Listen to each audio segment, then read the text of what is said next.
गजाननं भूतगणातिसेवितं कवेधजम्बो बलचारुभक्षणं उमासुतं शोकविनाशकारिकं नमामि विघ्नेश्वरपादपङ्कजम्। अब भक्तों, 31वां अध्याय है पुरुषोत्तम मास का, यहाँ पर समाप्ति है। अब ज़्यादा से ज़्यादा इसको शेयर कीजिए, सब्सक्राइब कीजिए, ये लोगों तक पहुँच सके। जय श्री गणेश।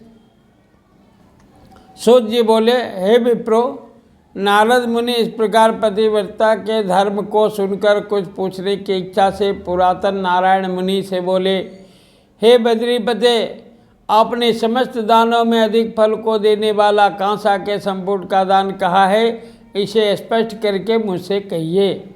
हे ब्राह्मण, प्रथम एक समय पार्वती ने इस व्रत को किया था। उस समय श्री महादेव जी ने पूछा कि हे महादेव जी, इस व्रत में उत्तम दान क्या देना चाहिए जिसके देने से मेरा पुरुषोत्तम व्रत संपूर्ण हो जावे। हे दया सिंधु, समस्त प्राणियों के कल्याण के लिए उस उत्तम दान को मेरे से कहिए। पार्वती के वाणी सुन शंभु ने पुरुषोत्तम भगवान का ध्यान करते हुए मन में इस बात का विचार कर समस्त लोक के हित को चाहने वाली उमा से कहा। श्री महादेव जी बोले, हे अपर्णे, पुरुषोत्तम मास में व्रत विधि को पूर्ण करने के योग्य वेद में कहीं पर भी कोई दान नहीं है। हे गिरिसुते, जो जो उत्तम दान कहे हैं वे सब श्री कृष्ण के प्रिय पुरुषोत्तम मास में गौण हो गए हैं। हे सुंदरी, कहीं भी ऐसा दान नहीं है जिसको श्री पुरुषोत्तम मास में करने से तुम्हारा व्रत पूर्ण हो। हे अंगने, इस पुरुषोत्तम मास व्रत की पूर्ति के लिए संपुटाकार ब्रह्मांड का दान है, इसको देना चाहिए। हे वरानने, वह दान किसी से देने योग्य नहीं है। इस ब्रह्मांड के बदले में कांसे का संपुट बनाकर, हे प्रिय, उसके भीतर प्रसन्नता से 30 मालपुआ रखकर 7 तंतु से बांधकर, अनेक धागा से बांधकर विधि पूर्वक पूजन करके व्रत पूर्ति के लिए विद्वान ब्राह्मण को देवे। यदि विभव हो तो 30 संपुट देवे। धुर्जटी भगवान के उपकारक और सुंदर वचन को सुनकर पार्वती प्रसन्न हो गई। हे नारद, पार्वती 30 कांसे के संपुट को विद्वान ब्राह्मणों को देकर तथा व्रत विधि को पूर्ण कर अत्यंत प्रसन्न हुई। सूत जी बोले, हे विप्र, लोग इस प्रकार नारद मुनि नारायण की वाणी सुन अत्यंत तृप्त हो बारंबार नमस्कार कर पुनः बोले। नारद मुनि बोले, सब साधनों में श्रेष्ठ यह पुरुषोत्तम मास है।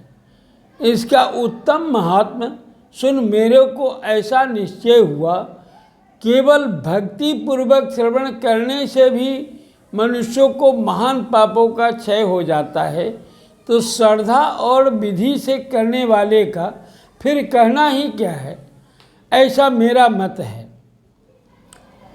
इसके बाद मेरे को सुनने को कुछ भी शेष नहीं रहा, क्योंकि अमृत से तृप्त मनुष्य दूसरे जल की इच्छा नहीं करता है। सूत जी बोले, मुनिश्रेष्ठ विप्र, नारद जी इस प्रकार कहकर चुप हो गए और प्राचीन मुनि नारायण के श्रेष्ठ चरण कमल को नमस्कार किए। जो प्राणी इस भारतवर्ष में जन्म को प्राप्त कर उत्तम श्री पुरुषोत्तम मास का सेवन नहीं करते हैं, न श्रवण करते हैं, वे मनुष्य गृह में आसक्त रहने वाले मनुष्यों में अधम है। इस संसार में जन्म और मरण को प्राप्त होते हैं और जन्म जन्म में पुत्र मित्र स्त्री श्रेष्ठ जन के वियोग से दुख के भागी होते हैं।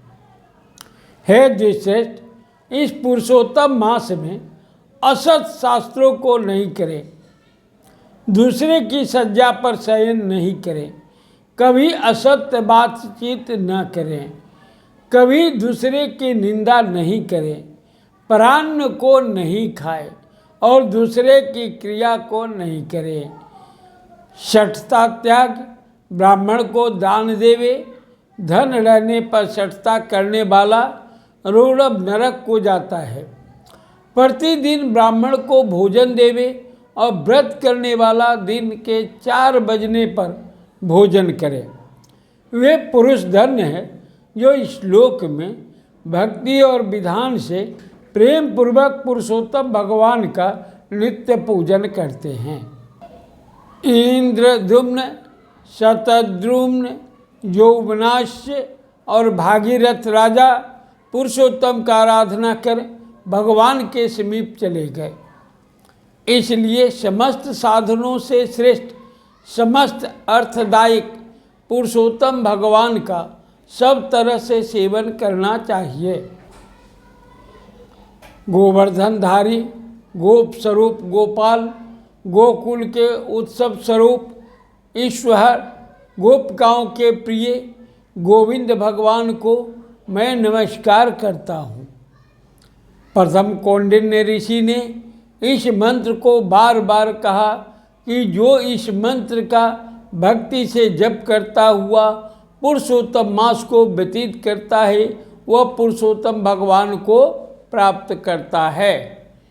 नवीन मेघ के समान श्याम, 2 भुजा वाले, मुरलीधर, शोभमान, पीत वस्त्रधारी, सुंदर राधिका के सहित पुरुषोत्तम भगवान का ध्यान करे। पुरुषोत्तम भगवान का ध्यान और पूजन करता हुआ पुरुषोत्तम मास को व्यतीत करे। इस प्रकार जो मनुष्य भक्ति से व्रत करता है वह अपने समस्त अभीष्ट को प्राप्त करता है। हे तपोधन, यह गुप्त से भी गुप्त व्रत जिस किसी को नहीं कहना चाहिए, मैंने भी किसी के सामने नहीं कहा है। हे विप्रलोक, अभीष्ट फलदायक पवित्र इस पुराण को आदरपूर्वक सर्वदा श्रवण करना चाहिए। एक श्लोक मात्र के श्रवण से मनुष्यों के समस्त पाप नष्ट हो जाते हैं। हे मुनि श्रेष्ठ, गंगादि समस्त तीर्थों में स्नान से जो फल मिलता है वह फल पुरुषोत्तम मास महात्म्य के श्रवण से मिलता है। मनुष्य पृथ्वी की प्रदक्षिणा करता हुआ जिस पुण्य को प्राप्त करता है वह पुरुषोत्तम मास महात्म्य के श्रवण से होता है। ब्राह्मण ब्रह्म तेज वाला, क्षत्रिय पृथ्वी का मालिक, वैश्य धन का मालिक होता है और शूद्र श्रेष्ठ हो जाता है। और जो दूसरे पशु चर्या में तत्पर, किरात, होण आदि हैं, वे सब पुरुषोत्तम के महात्म श्रवण से मुक्ति को प्राप्त करते हैं। जो पुरुषोत्तम मास के महात्म को लिखकर और वस्त्र आभूषण आदि से भूषित कर विधि पूर्वक ब्राह्मण को देता है, वह तीनों कुलों का उद्धार करके जहाँ पर गोपिकाओं के समूह से घिरे हुए पुरुषोत्तम भगवान है ऐसे दुर्लभ गोलोक को जाता है। जो इस उत्तम महात्म को लिखकर गृह में रखता है उसके गृह में समस्त तीर्थ निरंतर वास करते हैं। अनंत पुण्य को देने वाले महीनों में श्रेष्ठ पुरुषोत्तम मास के महात्म को सुन समस्त मुनि लोग आश्चर्य करने लगे और भगवान की चरण सेवा में अत्यंत निपुण मुनि लोग विनय पूर्वक सूत जी के पुत्र से बोले। ऋषि लोग बोले, हे सूत जी, हे सूत, हे महाभाग, हे महामते, तुम धन्य हो, तुम्हारे मुख से अमृत पान कर हम सब अत्यंत कृतार्थ हो गए। हे संत, हे सूत, हे पुराणकों में शिरोमणि, तुम सदा चिरंजीवी हो और तुम्हारी कीर्ति निरंतर जगत में पवित्रों को भी पवित्र करने वाली हो। तुम्हारे मुख कमल से निकले हुए श्री मुकुंद के कथामृत के पान से लोग ने मिखाण में स्थित मुनिंद्रों द्वारा आपके लिए अत्यंत पूज्य ब्रह्मा का आसन दिया गया है। जब तक विष्णु भगवान की कीर्ति पृथ्वी पर रहे तब तक इस पृथ्वी पर मुनियों के समाज में हरि भगवान की सुंदर कथा को आप कहते रहे। हम इस प्रकार ब्राह्मणों के आशीर्वाद को ग्रहण कर और समस्त ब्राह्मणों की प्रदक्षिणा और नमस्कार कर अपने कृत्य को करने के लिए गंगा के तट पर सूत जी के पुत्र गए। नेमिखान में स्थित सब लोग परस्पर कहने लगे कि यह प्राचीन पुरुषोत्तम मास का श्रेष्ठ और दिव्य महात्म इच्छित अर्थों को देने में कल्प वृक्ष ही है। पुरुषोत्तम मास महात्म कथा का आज अंतिम अध्याय आपने सुना। आप लोगों ने प्रतिदिन यह कथा सुनी और पुण्य के भागी बने। भगवान पुरुषोत्तम आप सबका कल्याण करे। इति श्री बृहन्नारदीय पुराणे पुरुषोत्तम मास महात्म्ये श्री नारायण नारद संवादे पुरुषोत्तम मास महात्म श्रवण फल कथनम नाम 31 अध्याय। जय श्री गणेश। पुरुषोत्तम भगवान की जय।